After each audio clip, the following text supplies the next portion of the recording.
Assalamualaikum warahmatullahi wabarakatuh. Shalom, Om Swastiastu, Namo Buddhaya, Salam Kebajikan. Halo semuanya, perkenalkan nama saya Cici Aminarti Siburian dengan NIM A1E124028. Saya adalah mahasiswa bimbingan dan konseling Fakultas Keguruan dan Ilmu Pendidikan Universitas Jambi. Pada video kali ini saya akan menjelaskan mengenai tugas pada mata kuliah Asesmen Bimbingan dan Konseling Tes, khususnya tentang penskoran tes minat, pengolahan hasil tes, dan interpretasi awal skor.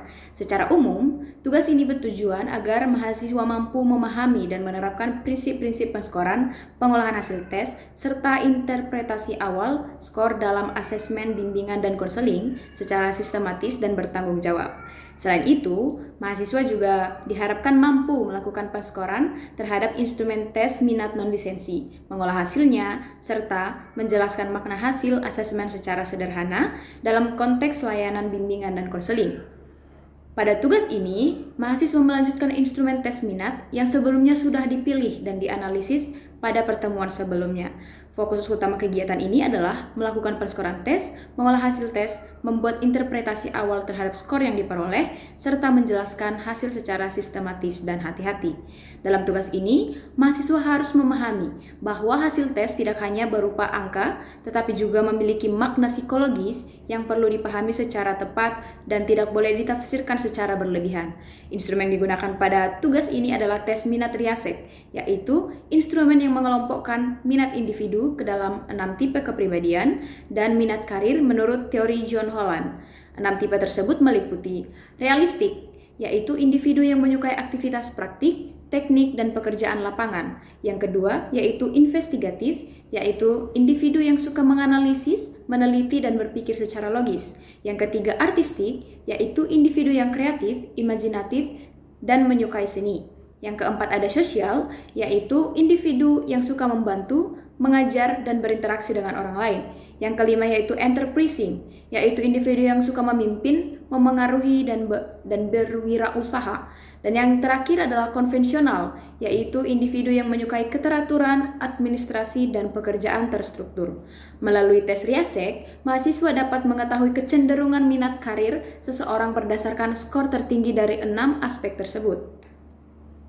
Bagian pertama dari tugas ini adalah menyusun prosedur penskoran instrumen secara sistematis. Ada 3 hal utama yang harus dijelaskan. Yang pertama yaitu aturan pemberian skor. Pada bagian ini, mahasiswa menjelaskan bagaimana cara memberikan skor pada setiap jawaban responden. Aturan pemberian skor harus jelas, konsisten, dan sesuai dengan karakteristik instrumen yang digunakan. Jika terdapat item favorable dan unfavorable, mahasiswa juga perlu menjelaskan dengan cara membalik skor pada item tertentu. Yang kedua yaitu pengelompokan skor. Setelah skor diperoleh, langkah berikutnya adalah mengelompokkan skor. Pengelompokan skor bertujuan untuk memudahkan pembacaan hasil tes. Pada tes Riasek, pengelompokan skor dilakukan berdasarkan 6 tipe minat. Contohnya, jika skor sosial paling tinggi, maka individu memiliki kecenderungan menyukai aktivitas sosial dan membantu orang lain. Jika skor artistik paling tinggi, maka individu cenderung kreatif dan menyukai bidang seni. Jika skor enterprising paling tinggi, maka individu memiliki kecenderungan dalam kepemimpinan dan dunia usaha. Biasanya, 3 skor tertinggi akan dijadikan kode kepribadian atau kode minat Riasek individu. Pengelompokan ini dapat dibuat dalam bentuk kategori sederhana seperti tinggi, sedang, dan rendah. Langkah ketiga yaitu penghitungan hasil tes.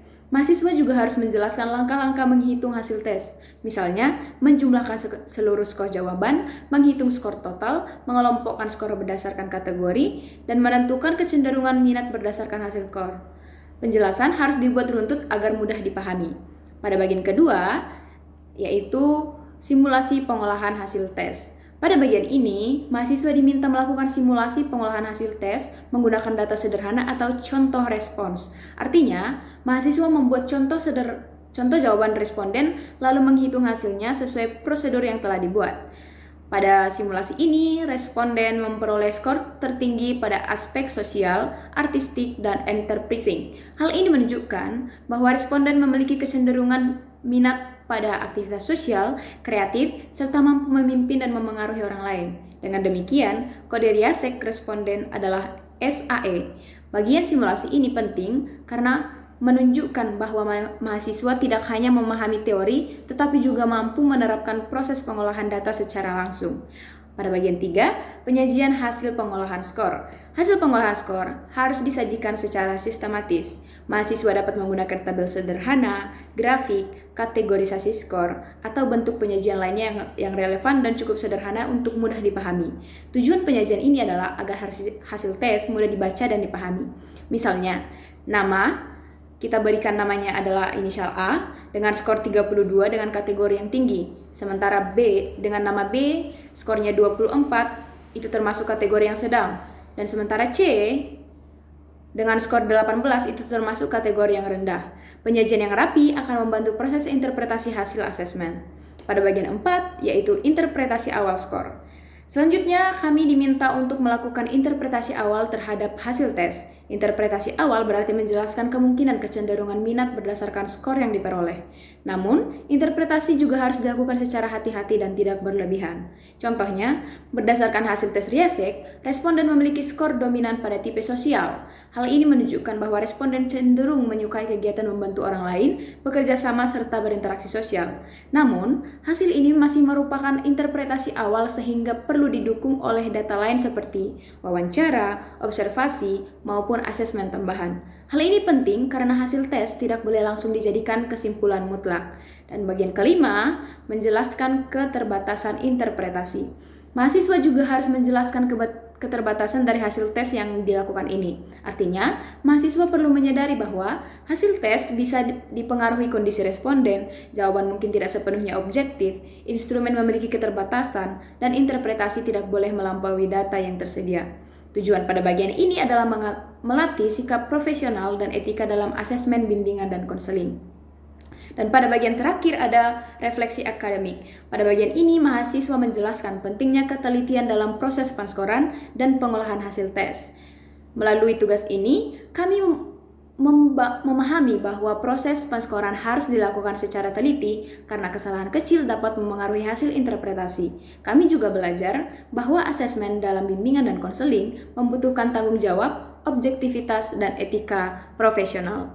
Kesimpulannya, tugas ini bertujuan melatih mahasiswa agar mampu melakukan proses penskoran, pengolahan hasil tes, dan interpretasi awal skor secara sistematis, teliti, dan bertanggung jawab. Melalui tugas ini, mahasiswa tidak hanya belajar menghitung skor, tetapi juga memahami makna hasil asesmen, serta pentingnya etika dalam proses bimbingan dan konseling. Mungkin sekian yang bisa saya jelaskan. Dalam video ini saya ucapkan terima kasih dan wassalamualaikum warahmatullahi wabarakatuh.